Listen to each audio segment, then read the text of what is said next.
Bismillahirrahmanirrahim. Assalamualaikum warahmatullahi wabarakatuh. Ar-raja, berharap kepada Allah Subhanahu wa taala. Para ulama mengatakan berharap kepada Allah itu adalah ibadah. Salah satu di antara ibadah hati. Bahkan dia termasuk ibadah yang sangat istimewa yang tidak perlu dilakukan dengan mengeluarkan tenaga atau menginfakkan harta atau harus dengan tata cara khusus seperti ibadah sholat.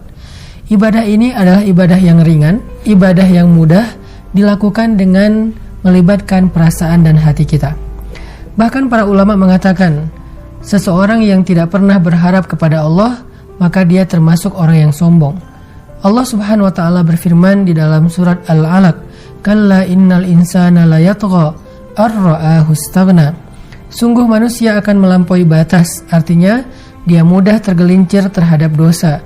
Dia akan mudah berputus asa dan berkeluh kesah. Ar-ra'ahu istaghna, ketika dia merasa dirinya serba cukup dan tidak lagi berharap kepada Allah Subhanahu wa taala.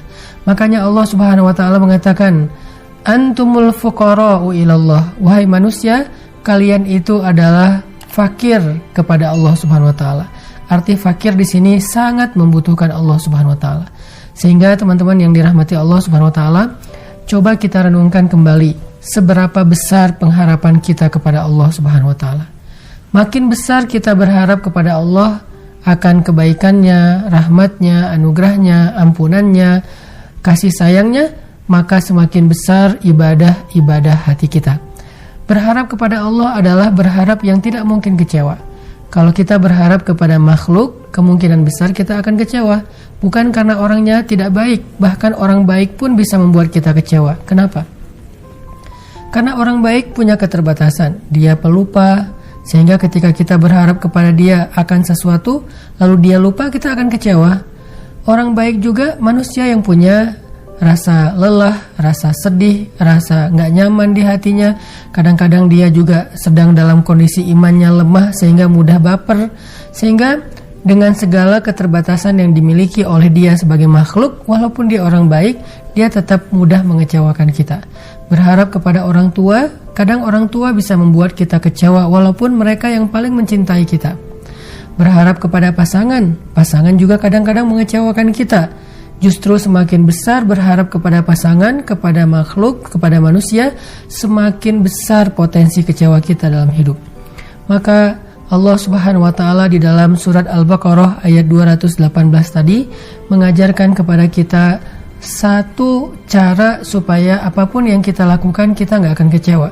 Mau itu dengan cara berhijrah, mau itu dengan berjihad. Ini dua amal yang sangat berat, hijrah dan jihad. Hijrah itu meninggalkan kota Mekah ke Madinah dengan meninggalkan segala harta benda yang dilakukan kaum muhajirin.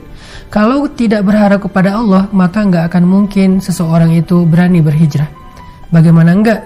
Berhijrah itu berarti dia meninggalkan asetnya, meninggalkan keluarganya, meninggalkan hartanya, meninggalkan semua kenyamanan hidupnya di kota Mekah, pergi ke suatu negeri di Madinah yang dia nggak kenal siapa-siapa di sana, yang dia nggak punya modal apa-apa untuk bertahan hidup di sana.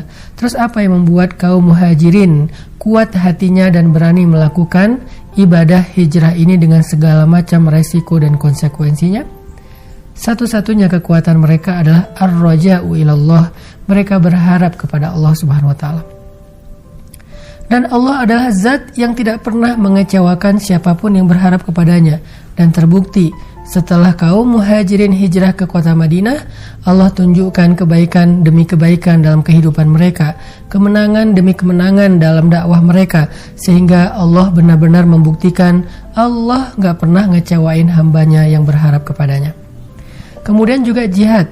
Jihad itu adalah amal yang paling berat. Makanya Allah mengambil dua amal ini sebagai sampel, hijrah dan jihad. Jihad juga penuh dengan resiko. Jihad konsekuensinya adalah kematian. Ya, kalau kematiannya kematian yang mudah, bagaimana kalau dia tertangkap oleh musuh, kemudian dia disiksa dan seterusnya. Jihad meninggalkan keluarga yang dicintainya dan mungkin tidak akan kembali lagi selama-lamanya. Apa yang membuat para sahabat mau mengambil semua resiko ini dengan berjihad? Padahal mereka kadang berjihad dalam kondisi-kondisi yang sulit, kekurangan makanan, kekurangan kendaraan. Kadang mereka harus menghadapi musuh yang jauh lebih besar dan lebih kuat daripada mereka secara persenjataan. Mereka harus meninggalkan istri yang baru dinikahinya. Mereka harus meninggalkan anak yang masih kecil, dan mereka mungkin tidak akan pernah ketemu lagi dengan keluarga mereka di dunia. Apa yang menjadi kekuatan mereka untuk mengambil semua resiko ini? Ar-Raja, berharap kepada Allah Subhanahu wa taala. Makanya kalau kita ingin melakukan hal-hal yang besar dalam hidup, kekuatan kita ada di berharap kepada Allah. Semakin kuat kita berharap kepada Allah, semakin kita berani mengambil tantangan-tantangan hidup. Semakin kita berharap kepada Allah, semakin kita sabar menunggu datangnya pertolongan Allah. Makanya Nabi SAW bersabda dalam sebuah hadis, kata Nabi, "La yamutunna ahadukum illa wa huwa yuhsinu dzan bi rabbih." Jangan sampai seseorang di antara kalian mati kecuali dia masih berharap dengan berbaik sangka kepada Tuhannya. Barakallahu fiik.